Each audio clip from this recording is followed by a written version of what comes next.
kali ini kita bersama Bapak Idam. Monggo Bapak.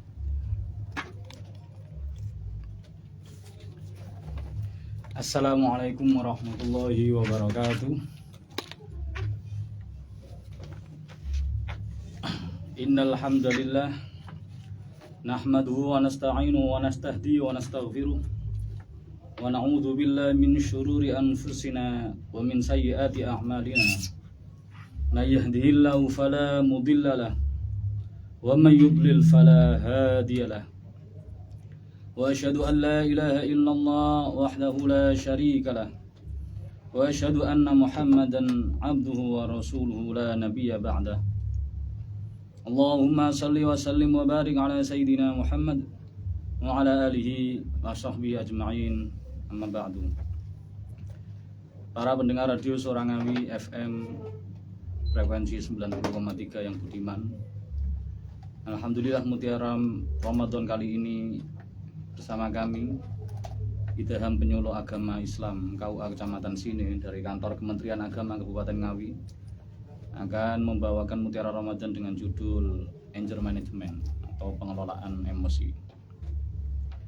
Yang pertama, kita perlu tahu arti dari kata marah atau amarah, karena banyak orang yang menyamakan marah dengan emosi. Kalau kita lihat dari KBBI, marah itu adalah perasaan yang sangat tidak senang atau gusar, umumnya karena diperlakukan tidak semestinya, berang, atau juga bisa diartikan sebagai murka. Sedangkan emosi sendiri adalah luapan perasaan yang berkembang dan surut dalam waktu yang singkat, bisa naik, bisa turun. Keadaan dan reaksi psikologis maupun fisiologis, sehingga ada emosi yang positif dan juga ada emosi yang negatif. Emosi positif tergambar melalui perasaan yang gembira, tenang, rileks, happy, bahagia, yang dampaknya bisa menjadi menyenangkan dan menenangkan. Namun sebaliknya, emosi yang negatif bisa tergambar melalui perasaan yang sedih, kecewa, depresi, putus asa, marah, dendam, dan sebagainya, sehingga menimbulkan dampak yang negatif pula berupa caci maki, bentakan, membanting barang, atau perilaku agresif lainnya, yang itu dapat merugikan diri sendiri maupun orang lain di sekitarnya. Sehingga kita bisa lihat dari KBBI bahwa arti marah dan emosi ini sedikit berbeda. Emosi lebih luas maknanya daripada marah. Sedangkan jika kita lihat dari dalam Al-Quran menyebut beberapa emosi atau luapan perasaan yang disebutkan dalam beberapa ayat dengan beberapa sewot maupun redaksi. Ada rohaba, yang artinya takut. Lafaz ini disebutkan di Al-Quran sebanyak 9 kali. Lalu ada khosyah, artinya takut tapi yang disertai dengan mengagungkan. Ini disebut sebanyak 48 kali. Lalu ada hadaro, ikhzar, yang artinya hati-hati, awas, takutlah, waspadalah, atau peduli, cermat, dan sejenisnya. Lafaz hadaro ini disebutkan 21 kali dalam Al-Quran. Lalu yang agak banyak dalam Quran adalah khauf. Ini artinya takut atau khawatir yang secara umum. Lafaz khauf ini disebutkan dalam beberapa ayat maupun bentuk sebanyak 124 kali dalam Al-Quran. Lalu ada takwa, ini yang banyak sekali dalam Quran ini. Ittaqullah, ini disebutkan 258 kali dalam Quran. Yang takwa ini artinya sama-sama kita tahu, takwa ini artinya takut atau menghindari, menjaga diri. Yang takut atau takwa ini nanti membawa kepada menjalankan perintahnya dan menjauhi larangan-larangan. Lalu ada kadhimin, al-kadhimin al-ghaidha salah satunya. Ini artinya marah, disebutkan sebanyak 6 kali dalam Quran. Lalu ada ghadab, ini juga marah, disebutkan 24 kali. Dan ghaidh sendiri disebutkan sebanyak 5 kali. Kemudian secara definisi, Imam Al-Ghazali mengistilahkan marah ini sebagai bara api yang menyala dari api Allah yang membakar sampai menusuk ke dalam hati. Sedangkan Imam Ar-Rafi'i memberikan pengertian, ini tercantum dalam kitab Al-Mawsu'ah Al-Kasanzani, salah satu ensiklopedi tasawuf yang termasuk favorit saya.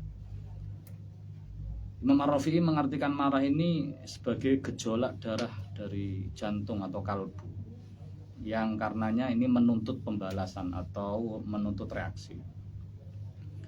Lalu lebih lanjut, Imam Ghazi Arabi masih dalam Mawsu' Al-Kasanzani ini membagi marah menjadi 2. Tidak semua marah itu negatif atau berdampak kepada hal-hal yang agresif. Ada ghadab ruhi atau marah ruh, yang mana kemarahan ini bersumber dari ruhani atau emosi yang muncul bukan karena untuk kepentingan pribadi, bukan karena dirinya dicela, dicaci maki, bukan, tapi karena ada aturan Allah, syariat Allah yang dilanggar. Tujuan dari ghadab ruhi ini untuk membela kebenaran, untuk menegakkan syariat Allah, untuk menghilangkan kemungkaran. Nah, ciri-ciri ghadab ruhi ini terukur, proporsional, rasional, karena memang tujuannya untuk islah atau perbaikan, bukan untuk ifsad ataupun kerusakan. Nah, marah inilah yang mendapatkan pahala dan justru membawa ketenangan jiwa, karena ghadab ruhi ini pasti didasari oleh keimanan, bukan hanya ego semata. Kalau saya nyebut ini marahnya yang marah yang mahmudah, marah yang ghadab yang mahmud.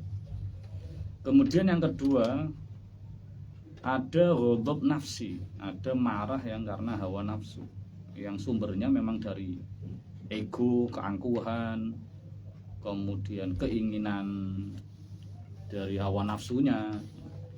Ya tujuannya ya tidak lain untuk memuaskan egonya, membela harga dirinya, yang sebenarnya harga diri seorang itu ya sebenarnya semu.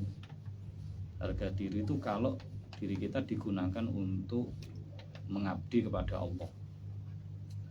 Dan ghadab ruhi ini juga biasanya karena ada hal-hal yang tidak sesuai dengan ekspektasi atau tidak sesuai dengan keinginannya. Ciri-cirinya ya seringkali overreaktif, ya, berlebihan, tidak rasional, meledak-ledak. Kadang ujung atau dampaknya itu menjadi penyesalan malahan.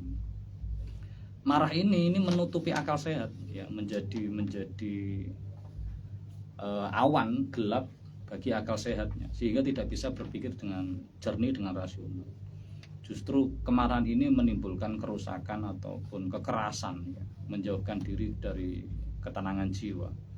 Bahkan tidak jarang kemarahan yang seperti ini itu dapat menyakiti diri sendiri, merugikan diri sendiri maupun orang-orang yang di sekitarnya. Ya, inilah yang ghadab yang mazmum, yang tercela. Lalu Dr. Abdul Mun'im Al-Hafni ini membagi marah menjadi 3 tingkatan. Ada yang tafrid. Tafrid itu orang yang tidak punya marah, nggak bisa marah, nggak punya potensi kemarahan. Nah, kadang-kadang orang yang punya sifat atau kemarahan yang tafrid ini seakan-akan baik terus karena dia selalu senyum, dia tidak pernah marah. Tapi ada sisi negatifnya, karena tidak semua situasi itu harus dihadapi dengan tenang. Juga ada yang justru kita harus marah, karena tadi ghadab nafsi itu timbul dari keimanan. Justru kalau ada syariat Allah yang dilanggar kok tidak marah, berarti kurang iman. Bahkan Kanjeng Nabi kan mengatakan, mensabdakan bahwa yang iman yang paling lemah itu kalau hatinya itu sudah ingkar dengan kemungkaran atau kemaksiatan. Kalau hatinya saja tidak ada keingkaran atau penolakan terhadap suatu kemaksiatan, ya imannya ya lemah. Bahkan Imam Syafi'i agak ekstrim, mengatakan man istaghdaba wa lam yaghdab fa huwa himar. Orang kalau dibuat marah, ada penyebab marah kok tidak bisa marah, malah dia adalah khimar. Yang tahapan kedua, yang pertengahan ini i'tidal ya. Ini kemarahan yang wajar, terkontrol, yang ideal, masih dalam batas-batas yang normal. Nah, ini kemarahan yang terpuji ya. Marah yang proporsional, ada tempatnya, tegas tapi tidak merusak, tidak berlebihan, masih menggunakan akal sehat untuk mengendalikan kemarahannya. Yang berlebihan lagi adalah marah yang ifrat. Ifrat ini tidak terkendali ya, menutupi akal sehat, bahkan sampai mengucapkan kata-kata kotor, fitnah maupun tindakan-tindakan kekerasan yang lainnya. Kadang-kadang perceraian itu disebabkan karena adanya kemarahan yang ifrat ini, berlebihan.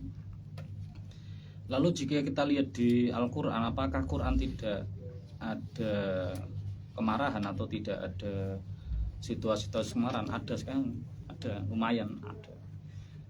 Beberapa yang direkam dalam Al-Quran, ada kemarahan seperti kemarahannya orang kafir. Ketika orang kafir itu diberi kabar gembira tentang kelahiran anak perempuan, karena orang Arab jahiliyah itu tidak suka anak perempuan, dianggap beban. Di surat An-Nahl disebutkan wa idza busyira ahaduhum bil untha dhalla wajhuhu muswaddaw wa huwa kadzib. Ketika diberi kabar kamu dapat anak perempuan, itu tidak malah bersyukur bergembira, malah jengkel, marah, kecewa dan sebagainya. Di surat Az-Zukhruf juga hampir sama. Wa idza busyira ahaduhum bima daraba lirrahmani mathalan dhalla wajhuhu muswaddaw wa huwa kadzib. Lalu kita kenal dengan cerita atau kisahnya Nabi Yakub yang berduka sambil menahan amarah karena kerinduan kepada putranya yang hilang, yang ketika itu ya terbuang, yaitu Nabi Yusuf alaihissalam. Wa tawalla anhum wa qala ya asafa ala yusufa wa biyaddat 'ainahu minal khuzni fa huwa kadhib. Dan Nabi Yakub berpaling dari mereka ya, anak-anaknya yang masih ada itu, lalu sambil berkata, aduhai duka citaku terhadap Nabi Yusuf. Lalu kedua matanya beliau sampai menjadi putih karena kesedihan, dan beliau sedang menahan amarahnya terhadap anak-anaknya yang sebenarnya beliau tahu saudara-saudara Nabi Yusuf itu telah membuang Nabi Yusuf, sebenarnya tahu, tapi karena beliau tahan. Lalu yang ketiga yang juga terkenal, kadang sering diceritakan juga oleh Gus Bahak maupun ulama-ulama lain, yaitu marahnya Nabi Musa alaihissalam kepada Nabi Harun, karena dianggap Nabi Harun tidak becus atau tidak bisa menjaga keimanan dari kaumnya Bani Israel, yang ketika itu ditinggal, dipasrahkan kepada Nabi Harun, tapi malah umatnya Bani Israel itu tergoda oleh bujukan Musa Samiri, yang sampai mereka mau mengumpulkan emasnya, kemudian membentuk menjadi anak sapi, keluar suaranya karena ada tanah dari bekas pijakannya malaikat Jibril, sehingga mereka menyembah patungnya anak sapi dari Musa Samiri. Nabi Musa marah sekali kepada Nabi Harun, dan ini salah satunya direkam dalam surat Al-A'raf. Walamma raja'a Musa ila qaumihi ghadbana asifa qala bi'sa ma khalaftumuni min ba'di a'ajiltum amra rabbikum wa alqal alwaha wa akhadha bi ra'si akhihi yajurruhu ilaihi qala ibna umma innal qauma stab'afuni wa kadu yaqtulunani fala tushmit bil a'da awala taj'alni ma'al qaumid dhalimin. Dan tatkala Nabi Musa telah kembali kepada kaumnya Bani Israel, dengan marah dan sedih hati beliau berkata, alangkah buruknya perbuatan yang kamu kerjakan. Ini mengatakan kepada Nabi Harun, alangkah buruknya perbuatan yang kamu kerjakan sesudah kepergianku. Apakah kamu hendak mendahului janji Tuhanmu? Dan Musa pun lalu melemparkan lauh ya yang beliau dapat, yaitu kitab Tauratnya itu sampai dilempar. Lalu kemudian beliau memegang atau menjambak kepala saudaranya itu Nabi Harun sambil menariknya. Nabi Harun sampai-sampai berkata, hai anak ibuku, saudaraku maksudnya, sesungguhnya kaum ini telah menganggapku lemah.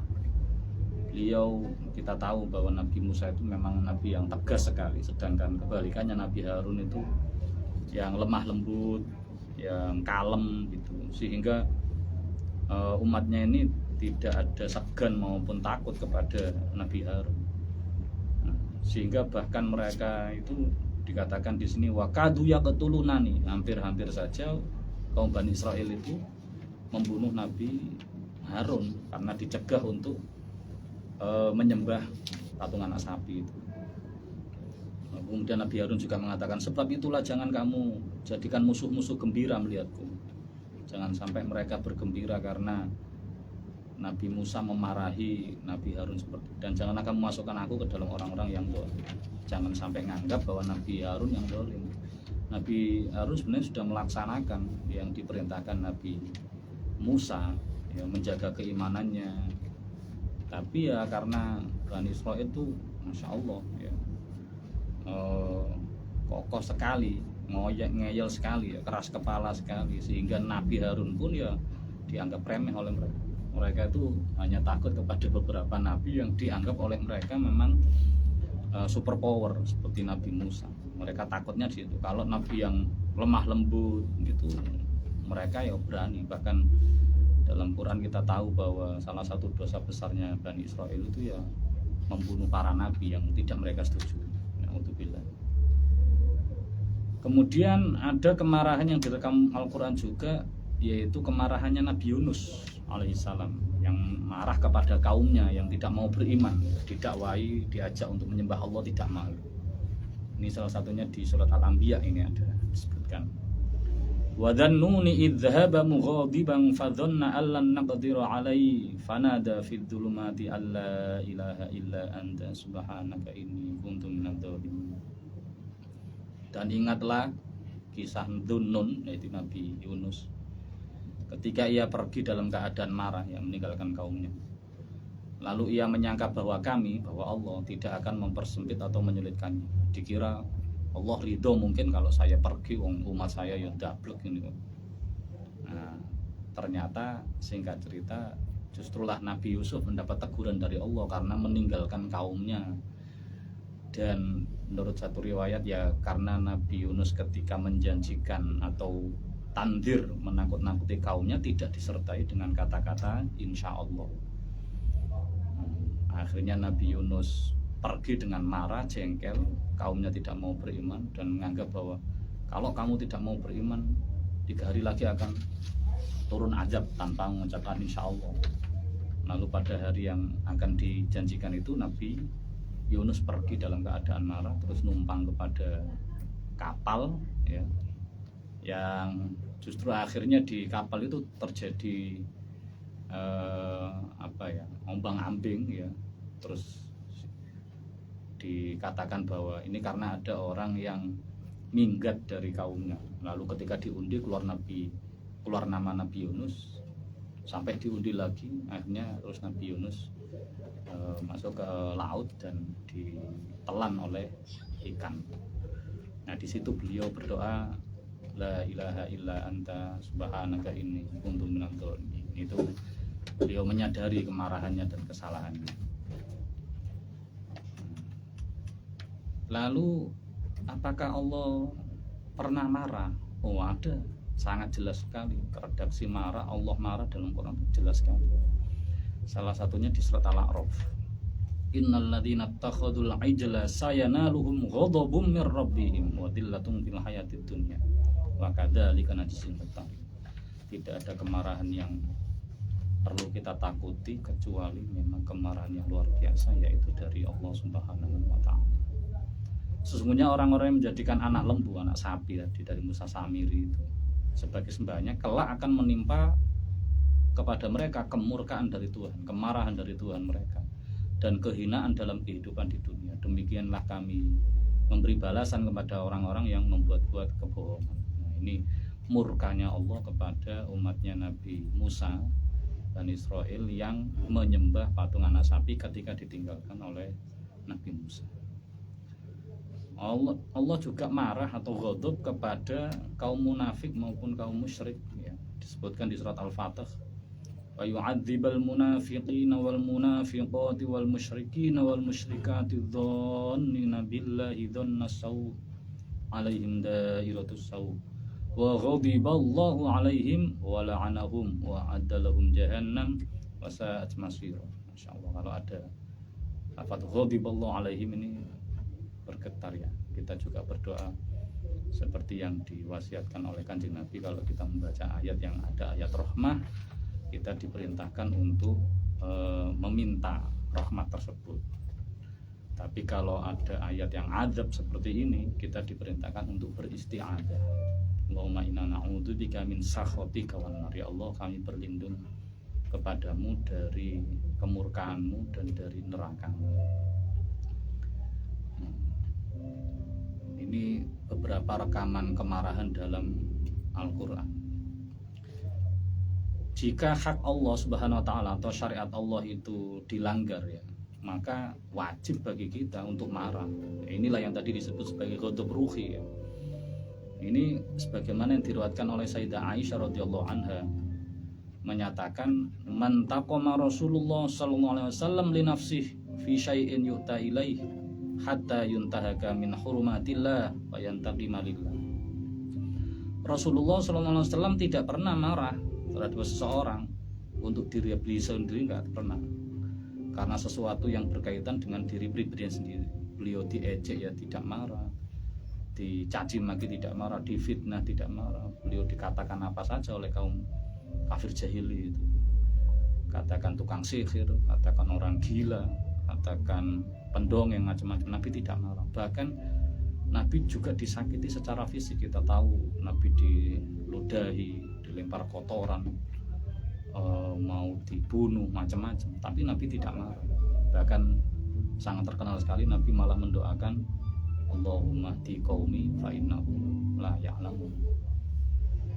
Bahkan yang marah bukan beliau, tapi yang marah itu para malaikat yang marah, yang ingin menghancurkan kaum yang menyakiti Nabi, fisik Nabi, menyakiti hati Nabi. Tapi justru Nabi di riwayat lain mengatakan jangan dibinasakan. Saya harap kalau mereka tidak mau beriman, nanti ada nutfah dari mereka, ya calon-calon keturunan mereka yang akan mau beriman. Kalau mereka tidak mau beriman, setidaknya yang bisa diharapkan keimanannya adalah anak keturunannya, bisa saja. Nah, kecuali kalau yang dilecehkan adalah kehormatan Allah, maka beliau sangat marah sekali. Yang marah ini karena fayantaqimalillah, karena Allah, ya, bukan karena dirinya beliau. Ini diriwayatkan oleh Imam Al-Bukhari. Makanya di Maulid Tiba, kalau kita sering baca Maulid Tiba, itu ada disebutkan kana khuluquhul Qur'an wa shimatuhul ghufran yang sahulil insan wa yafsahu fil ihsan wa ya'fu 'anid dzambi idza kana fi haqqi wa sababi wa idza dhuyi'a haqqullahi lam yakum ahadun li ghadabi. Akhlaknya, akhlak beliau Nabi Muhammad adalah Al-Qur'an. Sifat khususnya pemaaf, ya, syimatul ghufran. Gemar memberi nasihat kepada manusia, yang sahulil insan, membuat lapang dengan kebaikan, wa yafsahu fil ihsan, mudah memaafkan suatu dosa bila berkaitan dengan hak diri beliau atau sebab diri beliau sendiri. Ya'fu 'anid dzambi idza kana fi haqqi wa sababi. Kalau yang disakiti adalah beliau, yang dihina adalah diri beliau pribadi, beliau malah memaafkan, ya, tidak mendendam, tidak membalas. Tapi wa idza du'iya haqqullah, kalau yang disia-siakan itu adalah haknya Allah, syariatnya Allah, ya lam yakun ahadun ghadab, maka tidak ada seorang pun yang berani menghadapi kemarahan beliau. Nah, ghadab yang seperti ini itu Ghadab yang membuat kita bisa bertindak rasional, proporsional, dan justru penuh strategi ya. Kalau ada syariat Allah yang disia-siakan, syariat Allah yang dihinakan, kita mengatur strategi penuh perhitungan bagaimana agar pelakunya ini bisa kembali ke jalan yang benar, agar syariat Allah kembali ditegakkan. Atau kalau memang tidak bisa, si pelakunya ini supaya mendapatkan hukuman yang setimpal ya. Ada jalur hukum macam-macam. Nah ini yang ghadab ruhi. Nah sedangkan yang kita bahas kali ini yang agak panjang ini adalah ghadab yang nafsi, marah yang karena hawa nafsu atau ego, keangkuhan kita. Nah jika ada orang lain yang memancing amarah kita ya, mungkin caranya dengan mengolok-olok kita, mencaci maki, memfitnah, melukai kita, menzalimi kita. Sebenarnya kalau kita lihat dari hukum normal atau hukum umum ya, sebenarnya boleh kita membalas orang yang menyakiti kita. Kita dicaci maki boleh membalas caci maki. Sebenarnya kita disakiti boleh membalas. Kita dipukul boleh membalas pukul. Kita ditendang boleh membalas tendang. Sebenarnya ada hukum yang seperti itu, sebenarnya ada. Itu di Quran Asy-Syura itu, wa jazaa'u sayyi'atin sayyi'atun mithluha. Kalau disakiti ya boleh membalas menyakiti. Kalau dizolimi ya kita balas boleh. Ya tapi mithluha syaratnya harus setimpal. Kalau dipukul pakai tangan kanan ya membalas pakai tangan kanan. Kalau yang dijewer adalah kuping kiri ya kita balasnya ya jewer kuping kiri. Harus setimpal. Tapi ayat ini tidak berhenti di situ. Faman afa, barang siapa yang mau maafkan, wa aslaha, dan justru berbuat baik ya. Kalau di hadis disebut muhsin malahan ya. Salah satunya tu'ti man haromaka. Kalau orang yang tidak pernah memberi kita, justru malah kita beri, nah itu namanya muhsin, ihsan atau islah. Kalau di sini wa aslaha. Maka janji Allah fa ajruhu 'ala Allah. Innahu la yuhibbudz dzalimin. Kalau disakiti kok mau memaafkan dan bahkan mau berbuat baik, membalas kebaikan, artinya keburukan malah dibalas dengan kebaikan, maka fa ajru 'ala Allah, pahalanya ditanggung Allah. Innahu la yuhibbudz dzalimin. Allah tidak suka orang yang zalim. Di beberapa tafsir atau guru-guru kita menyampaikan kalau ada lafaz ataupun ada amalan ibadah yang kemudian pahalanya itu disebutkan jenisnya seperti surga, seperti gunung emas ataupun yang lainnya, itu standar, itu pahala yang standar. Tapi kalau sudah nyebut fa'ajruhu 'ala Allah, itu pahalanya luar biasa, saking luar biasanya sampai yang nanggung ya Allah, kita nggak tahu sebesar apa pahalanya. Nah itu besarnya pahala orang yang mau memaafkan dan berbuat baik kepada orang yang membuat kita marah atau memancing emosi kita atau mendolimi kita. Di ayat yang lain Allah juga menyebutkan kalau orang yang mendolimi kita, mencaci maki kita, menyakiti kita itu disebut orang jahil. Karena dia itu sedang jahil, sedang bodoh ketika menyakiti kita, mendolimi kita, ya kita diperintah untuk diam, jangan balas, jangan ngeladeni. Kalau bisa kita tinggalkan, nggak usah ditanggapi aja. Di surat Al-Furqan disebutkan wa ibadur rahmanil ladzina yamshuna 'alal ardi hauna wa idza khatabahumul jahiluna qalu salam. Dan hamba-hamba Tuhan yang Maha Penyayang itu orang-orang yang berjalan di atas bumi dengan rendah hati, sudah baik-baik. Lalu ada orang-orang jahil menyapa mereka, mengolok-olok kita. Yang mereka mengucapkan kata yang mengandung keselamatan. Ini sandum selamat aja. Di surat Al-Qasas disebutkan wa idza sami'ul laghwa a'radu anhu wa qalu lana a'maluna wa lakum a'malukum salamun alaikum la nabtaghil jahilin. Nah, disebut jahil juga di surat Al-Qasas ini. Dan apabila mereka mendengar perkataan yang tidak bermanfaat, lahun ya, mereka berpaling, sudah nggak usah dihiraukan, ditinggalkan aja. Lalu kita yang meninggalkan mengatakan wis lana amaluna walakum amalukum, ya kamu ya kamu, saya ya saya. Justru kita mengucapkan salamun alaikum, wis muga-muga selamat, muga-muga antum selamat. Lek iso dituturi, gak iso di API ya wis antum selamat ae. La nabtaghil jahilin, kita ya nggak bergaul sama orang-orang jahil. Istilahnya kalau di bahasa kasarnya, kalau ada orang gila kok ngolok-ngolok kita, kita balas ngolok-ngolok, ya kita ikutan gila. Ya, jangan diladeni. Ada satu orang gila mengolok-ngolok kita, awalnya jadi ada satu orang gila, terus kita balas jadi ada dua orang gila. Begitupun orang jahil, kalau menyakiti kita terus kita tanggapi, ya malah jadi dua orang jahil, dia dan kita. Di surat Al-A'raf lebih ringkas disebutkan khudil afwa wa'mur bil urfi wa a'rid anil jahilin. Ini juga disebut jahil.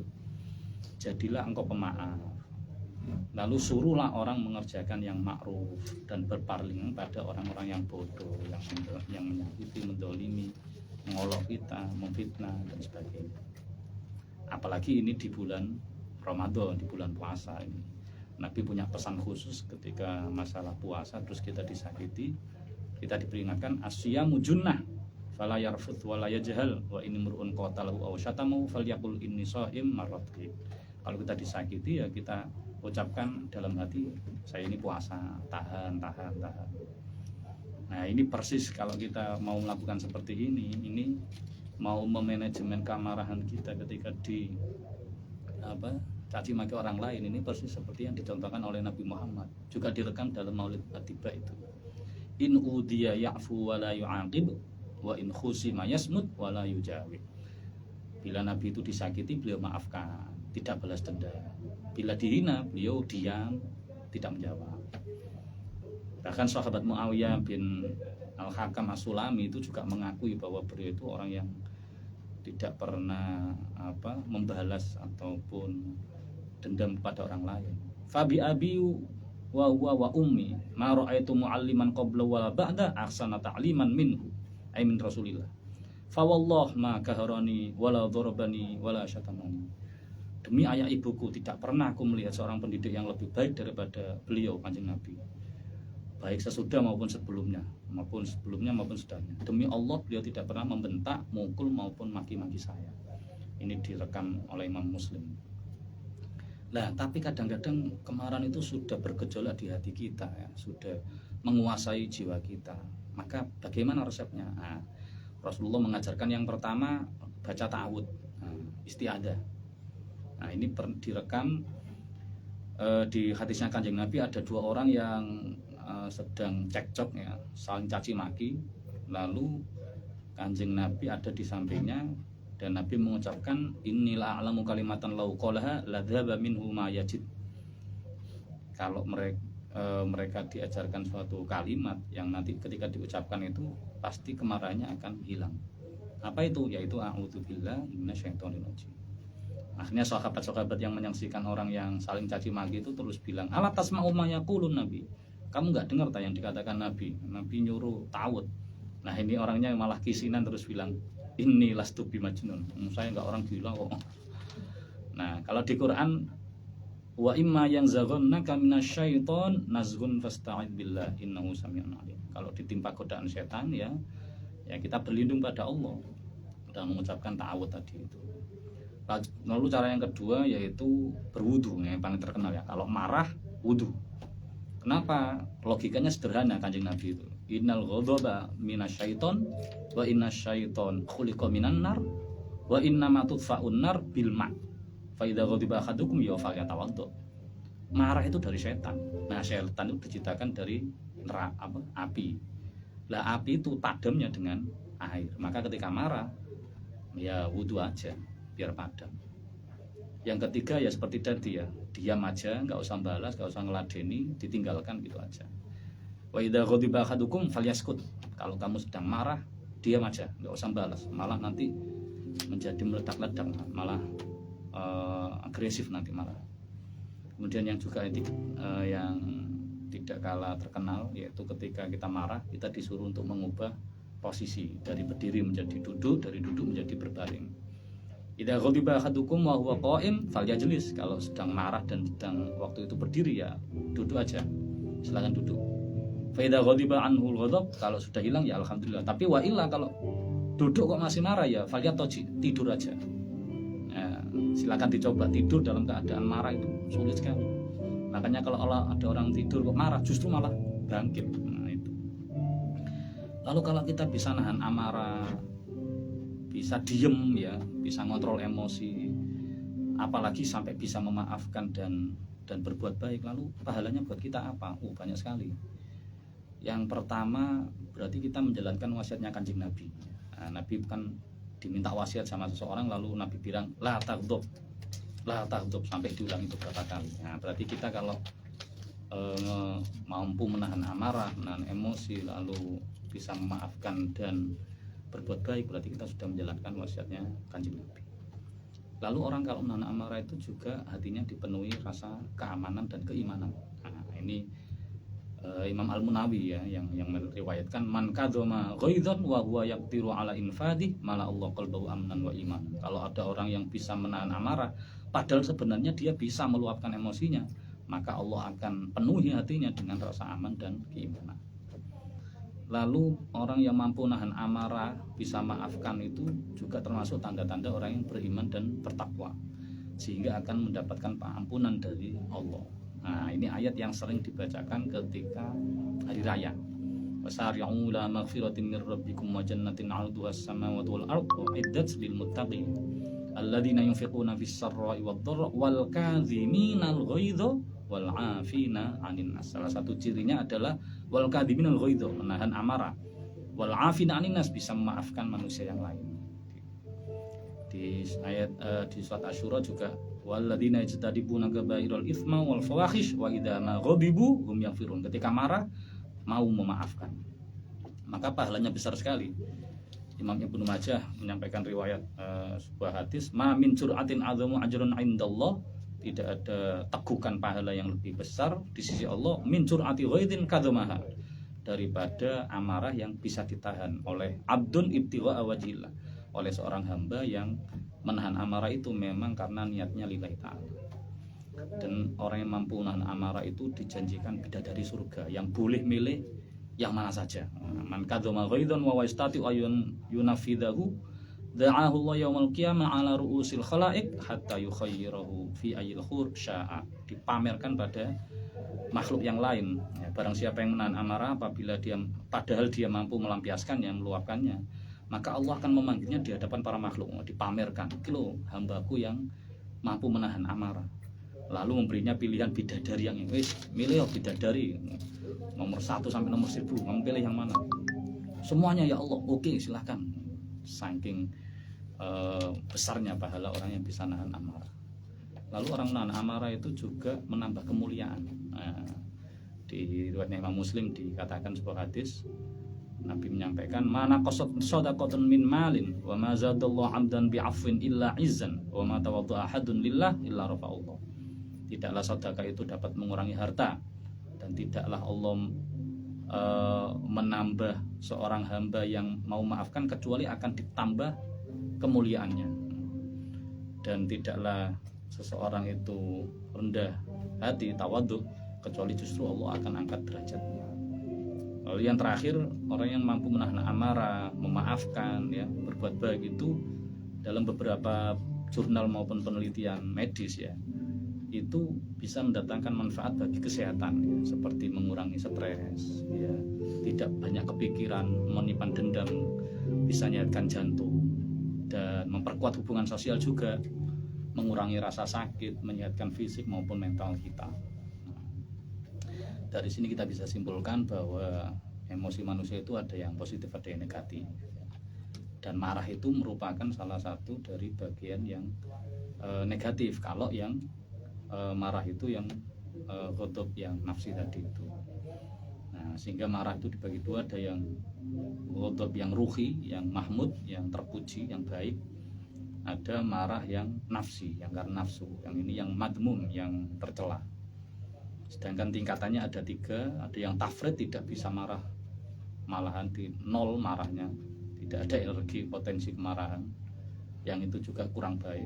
I'tidal yang proporsional, yang sedengan, yang sederhana, yang pada tempatnya, dan yang ifrat, yang berlebihan. Sehingga yang perlu kita terapkan ini yang i'tidal. Lalu ketika ada orang yang memancing amarah kita ya, menyebabkan kita mengendaki kita untuk marah, maka nasihatnya Al-Quran maupun hadis kita disuruh untuk dia jangan balas, jangan ngeladeni ya. Sebisa mungkin justru malah memaafkan dan tetap berbuat baik pada mereka. Tapi kalau memang kemarahan itu menguasai hati ya, maka Islam mengajarkan cara untuk meredamnya ya. Kalau api itu sudah membara, ada 4 cara untuk meredamnya, yaitu baca ta'awud, isti'adzah, a'udzubillahi minasyaitonirrajim, lalu melakukan wudu, lalu berdiam diri ya, tidak membalas, tidak meladeni, lalu mengubah posisi dari berdiri menjadi duduk, dari duduk menjadi tiduran. Dan menahan amarah itu serta disertai memaafkan ya punya banyak keutamaan atau manfaat, yaitu menjalankan wasiat Nabi ya, hatinya dipenuhi rasa aman dan keimanan, menjadi indikator bahwa dia orang yang beriman dan bertakwa, diampuni dosa-dosanya, diberi pahala yang sangat besar sekali ya, dijanjikan bidadari surga, menambah kemuliaan dan dapat meningkatkan kesehatan fisik maupun mental kita. Semoga di bulan Ramadan ini, bulan puasa, Syahrus Siyam, juga disebut Syahrus Sabr, bulan kesabaran, kita bisa menempa. Kamu sudah buka puasa, dibuka dulu, ditutup dulu. J sudah buka puasa. Oke, kita tutup Mutiara Ramadan pada kali ini dengan bacaan doa kafaaratul majelis. Subhanakallahumma bihamdika asyhadu an la ilaha illa anta astaghfiruka wa atubu ilaik. Mohon maaf. Assalamualaikum warahmatullahi wabarakatuh.